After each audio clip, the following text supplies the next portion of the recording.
So once again, we are gathered here to honor a few of the wonderful people and events and institutions that make our community vibrant and interesting. The awardees tonight are a snapshot of the richness of Bellingham.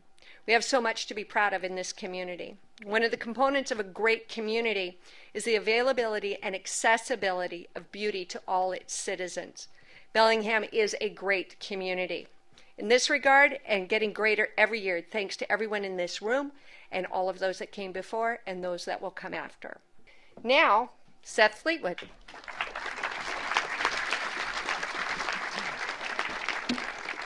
Wow. Greetings.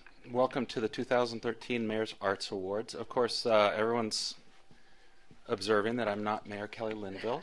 She called me early this morning and said she was not feeling well at all and asked if I could sit in. So she conveys her sincerest regrets. She very much wanted to be here. I wanted to just make a brief remark about process.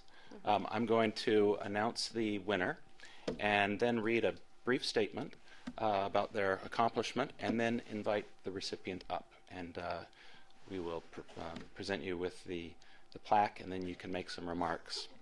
So with that, we just get right into it? Let's go. Okay. The first recipient of the 2013 Mayor Arts Award is Janet Oakley, author and historian.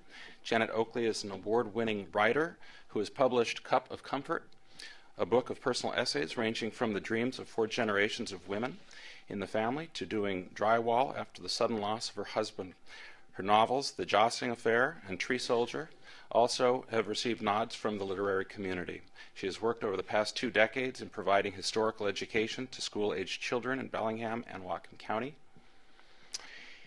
Additionally, Janet taught history through Allied Arts as a teaching artist for over 18 years. With the information Janet shares, we are given insight into the shaping of our community. And with that, I'd like to invite Janet Oakley to the stage. Oh,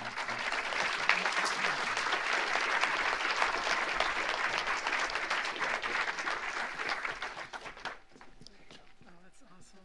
Thank you so much. That's very cool. Well, I just have a few things to say. I just want to first of all thank the committee and the mayor and the planning department. When I got my letter from the planning department, I thought, oh, something wrong with my parking permit or something. But it is a wonderful honor. And, you know, sometimes when you do historical work, you work alone. When you write, you work alone. So you don't really know the impact that you have. So I feel this award is for those of us who love to write, or love history and the stories behind our communities, our families, and the human roles in important events. I feel a great deal of pride that I stuck to it. That means poring over all records in the library, ephemera, pictures, microfilm, and even took the time to interview people who lived during these time periods. When I first decided to get a degree in history, I discovered right away I wasn't interested in the minutiae of the French Revolution or a specific battle date, but the stories and feelings of the people who lived in that time. This probably came because I grew up with my great-granddad's journals of being at the Battle of Gettysburg. He was a surgeon there, and I'm really on the track with him now. Many years I got to read the entire collection, and it was about what was he feeling. How did he deal with the terrible events around him? He was a country doctor that joined like 2 months before the Battle of Gettysburg, and I really appreciate that. I worked as an intern at the Smithsonian, so I knew that right away I didn't want to write about history that only academics could talk about. I wanted to write about history in a language that people could really appreciate history. And I do use the tools of the discipline of academics, but I try to speak in a voice that's understandable. I've explored Comanche Indians as prisoners of war, working at the Library of Congress. I've done early missionaries when I lived in Hawaii, pioneers of Washington, and so on. And I really got hooked on the Civilian Conservation Corps because I needed a paper at Western. I am most proud of my 18 years with Allied Arts because I meshed social studies with the arts, and my 11 years at the conservation site run by the Bellingham School District. I work with 8th graders build structures in the woods with Greg Hart, my partner in crime, and I learned how to make really good butter when I worked with the 3rd graders. And Greg, I have to say, he makes the split alderwood whistles amazing. Just take the sleeve off and you blow on it. I still have one, Greg. Now I'm teaching at the WHATCOM Museum. I was project manager with the History Channel, so I worked with Seaholm High School kids, and we looked at old court cases, and they couldn't understand the handwriting, so I started a book group, actually a brick group, because we were trying to figure out where the heck the bricks came from, the territorial courthouse. And then I discovered the Ann Perry, and that's a whole nother story. They say it takes a village. So when you win something, it doesn't mean that you did it all by yourself. So for writing, I have my wonderful critique group of 10 plus years, the Crows, the WHATCOM Writers and Publishers, the PNWA, for learning the business about writing. And I thank Village Books because they sell books, but they also bring really awesome authors to book talks. And I've been to so many over the years. And from these talks, I learned about the process of writing and being persistent. Now, I started writing in 2nd grade. It was the Funny Bunny series. I still have it. And somewhere in 5th grade, I wrote my first historical piece on Jonathan somebody, and he didn't know where babies came from, but it was on a prairie, and it was historical fiction. So I've really grown up with the writing, and Tree Soldier, my novel about the Civilian Conservation Corps, actually here in Whatcom County, it's been recognized nationally, and I'm really excited that Clarkston and Lewiston, the combined communities on the Snake River, chose that book as their Everybody Reads for next fall. I can't believe it. Jim Lynch was there last year. But inspired by Whatcom Writes, which is part of the Everybody Reads here in Whatcom County, they're doing a writing contest. For history, I thank my education at Whatcom Community College and all the times I've worked at museums, whether Mission Houses Museum, the Smithsonian, Whatcom, and Skagit County. And I especially thank my friends Candace Wellman, Edra Hovde with Pickett House, and Mike Vorey. And I also thank my parents and my Sunday afternoon group who were trying to weave. I tend to get my yarn going onto words on the paper, but they know who they are, and they always support me. So if I let anybody out, you're still somewhere in a file in my brain. So thank you.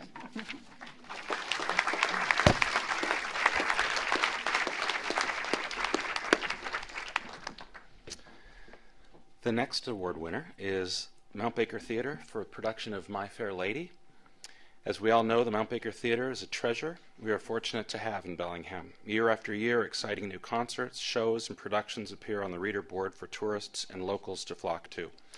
In 2011, the theaters self-produced their first main stage repertory production, Into the Woods, with great success. In 2012, My Fair Lady followed suit and did not disappoint. Filled with classic scenes, poignant moments, and funny, fish-out-of-water antics, this tale delighted and charmed its audience. With stunning performances like My Fair Lady, we look forward to the next production from the Mount Baker Repertory Theater. And receiving the award is Brad Burdick.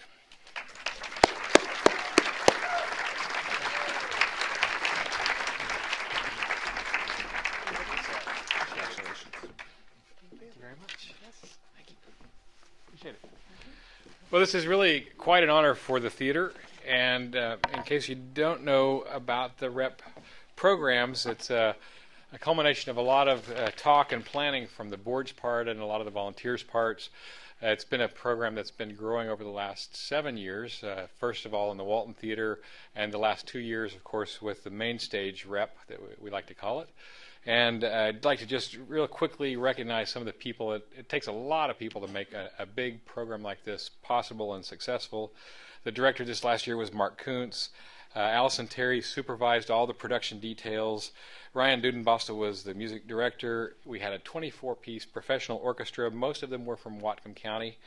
Ashley Coates played Eliza Doolittle, and I think she's a Seattle actress that you're going to be seeing all around the Northwest and maybe even on Broadway someday. She's such a high-quality young performer. Jeff Parker we brought in to play the lead role from Seattle, or from Chicago. Jim Lortz is a local person. You see him back here, one of the guys on the stage. Played Colonel Pickering. Tim Tully was another Seattle actor that did a great job as Eliza's father. Jessica Carr handled all the costumes. Lindsay Sayer handled the hair and makeup design. Jay Weiss handled the lighting design. Brent Davis handled the sound design. We had a very large crew of volunteers that put in hundreds of hours to build the sets and to help procure the costumes and take care of all of the behind-the-scenes things. We have a wonderful staff at the theater that also took care of marketing the show and all the details that it takes to make a professional quality production happen. And I'd also want to thank particularly the board for seeing the vision of what we could accomplish ourselves. So the Mount Baker Theater is now more than what we used to be, which was a roadhouse and a rental facility and a historic theater. Now we're actually producing our own shows, and it's really from other theaters in the region, they're really looking to us as a true success. It's a great thing for Bellingham, it's a great thing for Mount Baker Theater, it's a great thing for Whatcom County, and it's a real pleasure for me to be the executive director and to accept this award. So thank you all very much for that. Coming up this fall, we're going to be doing another production of The Producers. So come and see that and see what we're all about. Thank you.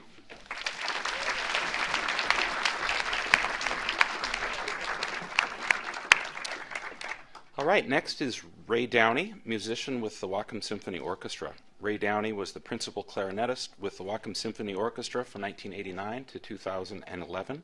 He's also been gifted with the ability to play the flute, bass clarinet, and all members of the saxophone family. Aside from being a talented musician, Ray is an educator as well. For more than 30 years, he's been providing woodwind lessons to community members of all ages.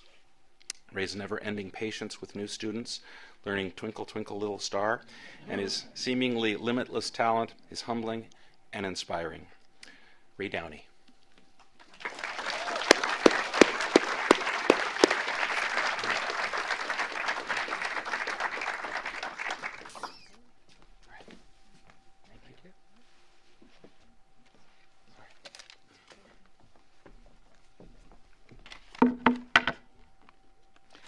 I'm honored to be here, and I'd like to thank the mayor, Kelly Linville, and the Arts Commission for supporting this effort, and I feel honored and lucky to be here. I'd also like to thank George Musto, who was the one who wrote a letter recommending me.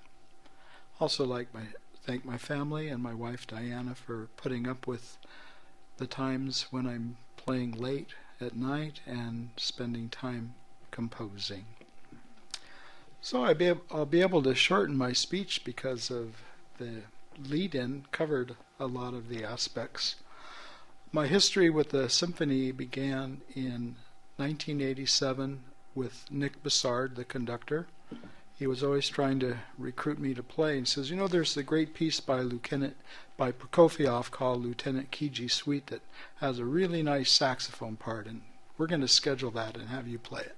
So my opportunity was in 1987, and for a few years I helped out as needed utility, playing whatever extra clarinet or bass clarinet part, even helped out in the percussion section. And as it shows there, 1989 I started playing principal clarinet and being the section leader, organizing the clarinets and recruiting extra players when they were needed and subbing out when there was additional parts. Along the way, I had the opportunity to do 2 commissions for the symphony. In 2003, I wrote a piece for a Pops concert called Struttin' Around Downtown, and it was inspired by seeing all the activity bustling around on the first Friday of the month when there was the art walk. And I tried to recreate that in my piece. In 2009, I had the opportunity to do another commission, which was called Concerto for Jazzers and Orchestra, which was a piece featuring myself with a conventional jazz rhythm section with a full orchestra background. So I'm grateful for those opportunities. In 2011, I made a decision to scale back my playing with the symphony, and I switched from being principal clarinetist to being back to where I started, being utility and playing the occasional concert. If someone can't make it, some of the larger orchestra pieces require several players, and if any of you went to the Pops concert this fall and heard some saxophone in the back playing the Pink Panther, well, that was me. So since making that change, it allowed me to focus more time on one of the things I love to do, composing. And I had a good run in 2012, and I did the piece that was performed in Portland, Maine by the Longfellow Choral Society, Woods and Winter for soprano and woodwind quartet. And another endeavor was the London Consort of Winds had a composing contest for a wind group, and one of the choices was the clarinet ensemble, and I was a finalist, and there were 4, and my piece, The Muses of Shalyamo, was performed last November in London. Connection with the Mount Baker Theater, besides all the symphony concerts I played there, I've had the fortunate opportunity to back up some great musicians in the backup orchestra, Bernadette Peters, Natalie Cole, the Temptations, and had fun playing for the Flying Karamazov Brothers as well. Some of the other groups I've put time in are as long as or longer than the symphony is Sax Squatch, saxophone quartet, and the Saltwater Octet, which is a swing band. I do arrangements and compositions for that group as well. And a klezmer group, Millie and the Mention. And in 2010, I got to go with them to a week tour in the summer to Minnesota, and we played in a 100-year-old synagogue that had just been renovated that was 20 miles south of the Canadian border. That was quite an experience. And along the way, I've taught many a student, and I've some familiar people in the audience that are connected to that, and I'm thankful that some of my students came to see me receive this award. And things coming up in the future, I will have a student recital June 14th at the YWCA, and play later this summer with the Saltwater Octet at Village Green, and I'm sure there'll be other places where you will see me playing in town. So thank you all very much.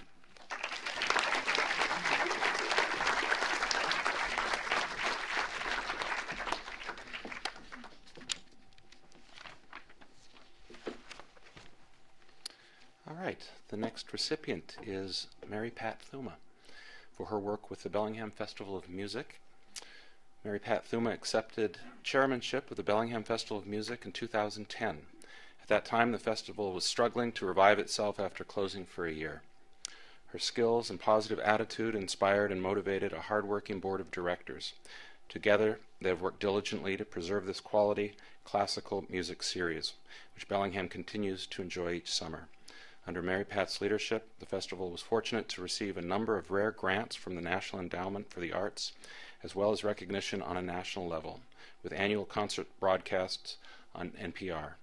Although her tenure as chair ended in 2012, she continues to provide support and leadership as treasurer for the festival. And receiving the award on her behalf tonight is Andrew Moquin.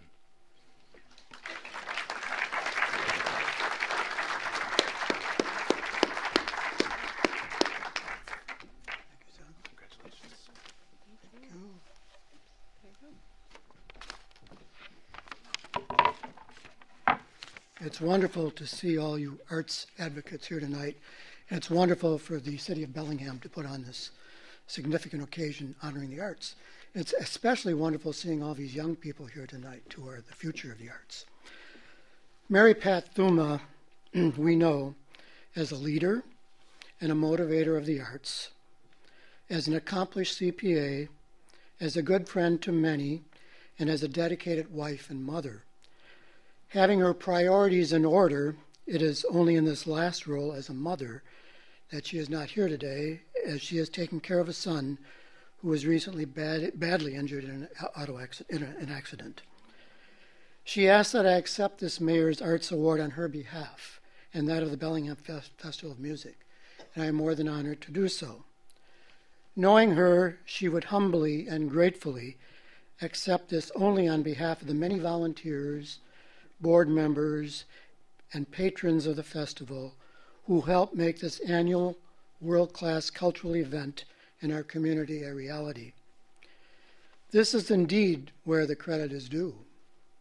However, it is through her leadership and dedication as a recent board chair that has motivated and inspired the many volunteers to action with amazing results in all areas, including sold-out concerts. Her love of classical music, along with her positive can-do attitude, has helped open many doors and wallets for the festival. She has admirably carried out and preserved the work of the many past dedicated festival fans and leaders. Along with her winning personality, Mary Pat is a wonderful gift to make work fun, and she promotes community cooperation. Additionally, with her CPA talent and financial skills, she has helped put the festival in the black, along with the reserve, thus assuring the festival as it celebrates its 20th anniversary season this coming July. Anyone involved in the arts knows that financial stability is indeed a major accomplishment. And anyone who knows Mary Pat Thuma, I am sure would concur that she is more than deserving to receive this honor.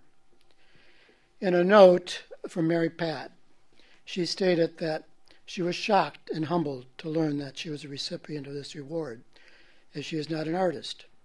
Yet she is pleased to be recognized as an art supporter. She indicated their involvement began as an audience member, later becoming a home host for a musician, and eventually being invited to the board, and then becoming board chair in 2010. She states, "We are a working board with no paid staff, and I am proud to be part of such a winning team. It indeed has been a privilege to be a steward of this great cultural asset for Bellingham that has garnered national attention."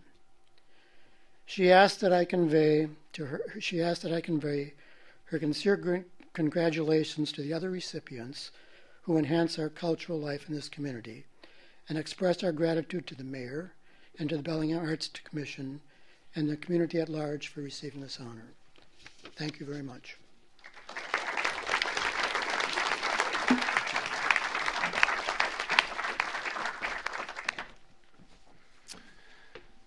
The next recipient, Chuck and Dee Robinson, for the CHUCKANUT Radio Hour. Chuck and Dee are no strangers to our community. As owners of Village Books, they have provided us a place to get lost in fiction, fantasy, history, and much, much more. In 2007, Chuck and Dee introduced the CHUCKANUT Radio Hour, a radio variety show highlighting authors, poets, and musicians with a touch of humor. Drawing authors from around the nation, the CHUCKANUT Radio Hour gives reading enthusiasts an opportunity to meet authors at the live taping of the show or to enjoy the show later from home, curled up on the couch. After several years of success and a growing fan base, this hour of entertainment provides another escape for listeners and readers alike. Chuck and Dee, if you'd please come up.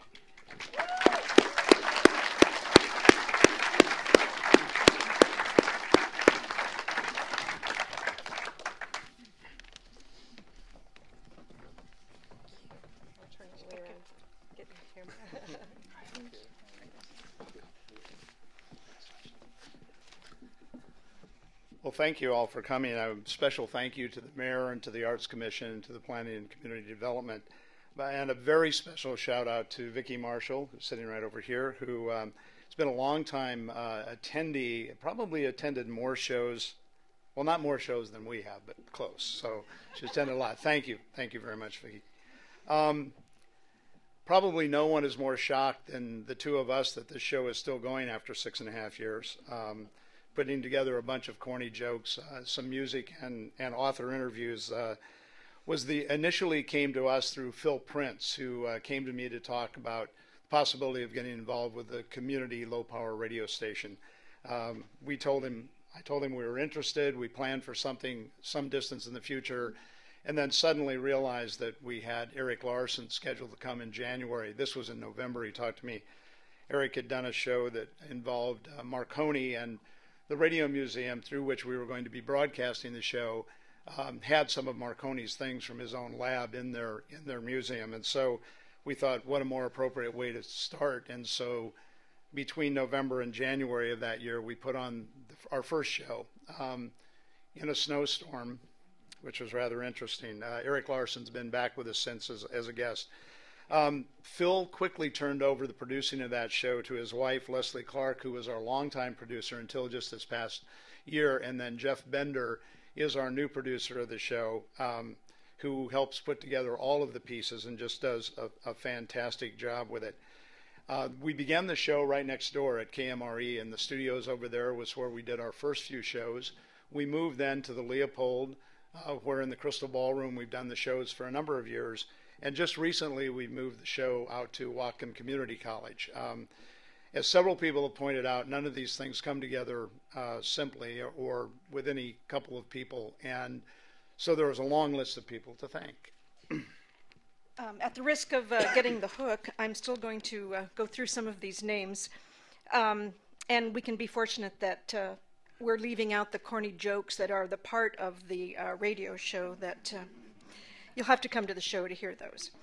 But from the very beginning, we had Rich Donnelly, who is our announcer, Floyd McKay, who interviews our authors, Alan Rhodes, who writes essays for us, Tim Kraft, who does sound, Dennis Cottrell, who is our director, and Stan Clausen, who is a production assistant. And then since almost the very beginning, and these people are still with the show, Robert and Shelley Muzzy, Leon Charbonneau, Les Campbell, Phil Heaven, Kevin Murphy, who is our current poet, Marlon and Virginia Prowl, Paul Hansen and Kelly Everett, and just a whole host of volunteers, musicians, and authors who have been a part of the show for over 6 years. Before we start every show, I ask how many people have been to one of our shows. How many people here have been to one of the CHUCKANUT radio hours? Oh, wow.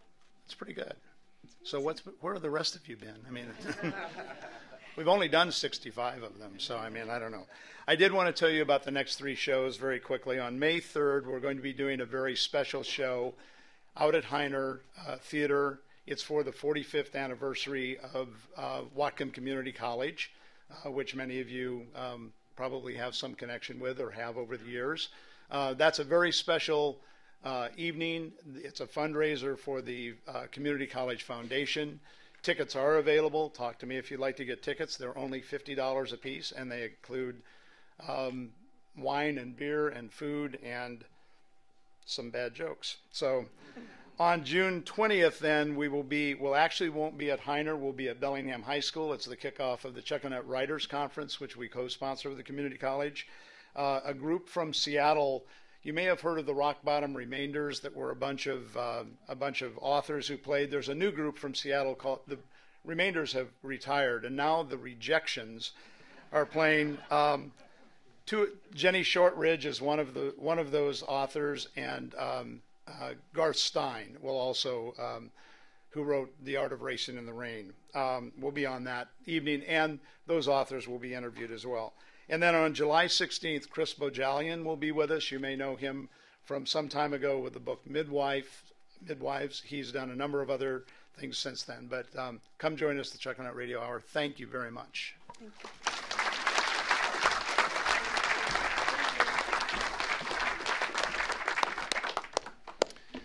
Our next recipient is Brent Cole and Becca Swartz for What's Up magazine. Having just celebrated their 15th birthday, What's Up magazine appears to be here to stay. Each month, this magazine brings to life music, musicians, and the music scene in Bellingham through its witty writing and insightful stories. Brent's passion for music is evident in his recollection of past experiences in the local music scene and his excitement in the discovery of new talent. By helping unearth hidden gems and highlighting rising stars, local music fanatics stay fully informed. Brent and Becca, along with their talented team, keep us wondering what's up. Brent Cole, accepting. There he is.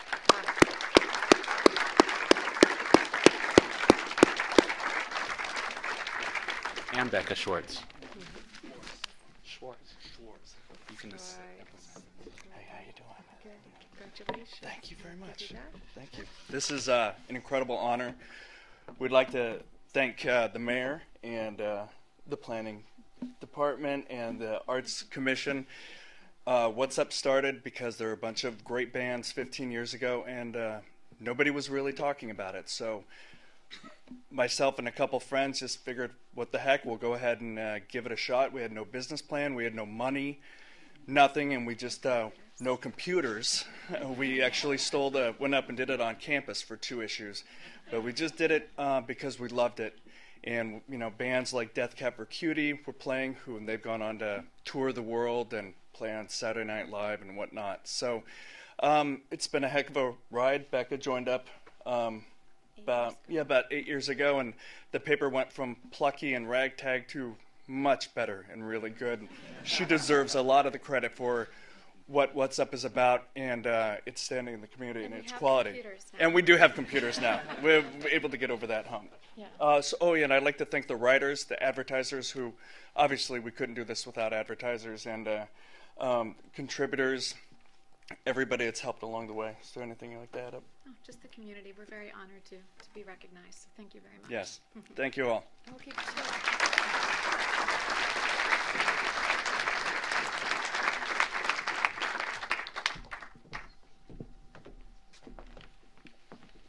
All right, the next recipient is the Northwest Ballet Theater. Northwest Ballet Theater's mission has always been to develop strong, classically trained dancers that would create the foundation for performing great ballets. For over a decade, this theater has fulfilled their mission and recently established a scholarship fund to assist talented dancers in their pursuit of a career in dance. Under the leadership of John Bishop, this community has been fortunate to see many beautiful ballet performances in The Nutcracker, Swan Lake, Midsummer Night's Dream, Aladdin, and The Little Mermaid, to name a few. With the driving force of John, we are fortunate to enjoy high-quality performers and performances generated by this theater. Receiving is John Bishop.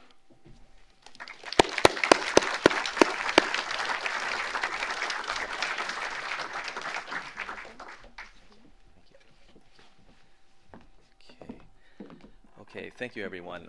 It is an honor to be up here tonight and receive this award, and I'm kind of shocked. But I don't want to speak too long. That's really not my forte. I would like to just introduce a few members of the Northwest Ballet. Could you please stand up? I have some of my senior dancers and junior dancers.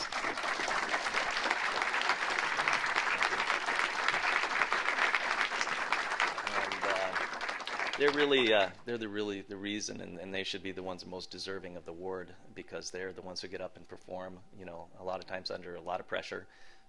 Many can't be here tonight because they are in classes and teaching and other things, so I'm really grateful that they're here tonight. And I'd also like to have, you can sit down now, thank you, a few of our board members and staff, please stand up and acknowledge them, please. Give them a hand.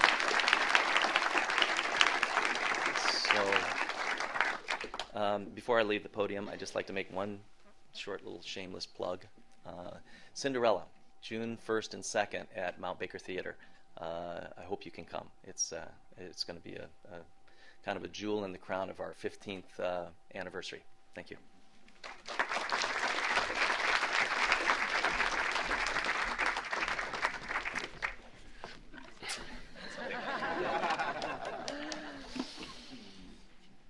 Next and finally, is Steve Morse and the Roosevelt Elementary Art Academy. With Steve Morse at the helm, the staff of Roosevelt Elementary School embarked upon a new journey to increase the quality of learning for their students. 3 years ago, Roosevelt Elementary teamed up with the Arts Impact Program, a program which teaches educators how to integrate art into their curriculum. This method of learning is highly effective in improving students' ability to learn outside the box and introduces them to the parallels between art and core courses such as math, science, and literature.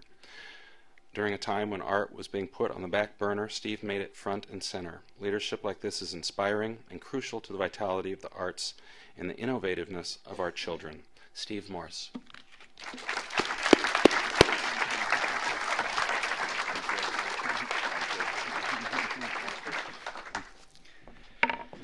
I just want to say thanks so much for recognizing our work at Roosevelt in a time when the whole nation is screaming for only math and reading and no more recess, no more arts, just pushing in that direction. I'm really thankful that we've been recognized for our work in the arts. This really was a group effort. Community came on board and was so awesome, and the teachers all worked so hard and made it happen. It's very humbling to accept this on behalf of the many people who did so much. Special thanks to Terry McKee. If you've ever seen one of her concerts or one of the musicals she puts on, they're just incredible. Denisa Anderson, who's our co-director usually, which is a lot of work to be a co-director and still have another full-time job. And just all the staff and parents, Vicki Reardon and the PTA. For me, the appreciation of the power of arts came late in life. When we signed up with the Arts Impact organization, I thought, oh good, I'm going to learn how arts can impact kids and how arts can make such a difference in kids' lives. And I really believed that, and I'd been reading a lot about that. But what all of the staff and myself found was how much arts impacts us and how much it makes our society better and our culture better and our world better. And anytime you look at dictators or things in history, one of the first things they do is burn all the books and the art, and there's a reason for that. Our society really needs that to have a free democratic society. Roosevelt's about a 62% poverty school, and about a third of our kids don't speak English at home. And one of the very passionate beliefs we had at Roosevelt was art is for every kid. Art is not just for the kids in Mercer Island or Manhattan, or every kid should have more arts opportunities. And I'd like to thank the school district too. There's really been an emphasis in the past 4 or 5 years on whole child education and on how important all of these things are for all of our kids, especially the non-traditional learners. Some of the kids who've typically struggled in school are the ones who just do great with the arts and just shine. And a side benefit, and they told us this in the research, but I'm not sure I believed it, a side benefit is our state assessment scores have significantly gone up in the last 3 years since we became an arts infusion school. And I have to admit, I was a little worried about that at first because I told everyone that would happen, but I wasn't sure it really would. And to be honest, I didn't really care. I think arts is important just for art's sake, and so I was really pleased to see that. Thanks again for this honor and for recognizing our school. We're really proud, and thanks again to all the staff, and we just have great kids and parents. And thanks to my wife, Lakita. Education's become very challenging. If you talk to a teacher, it's harder than it was 5 years ago. It's harder than it was 10 years ago. It's harder than it was 20 years ago. And there's a lot of pressure, and the spouses and everybody involved has to have a lot of patience because we're on the front lines and out there doing it. So, thank you. We really appreciate this award.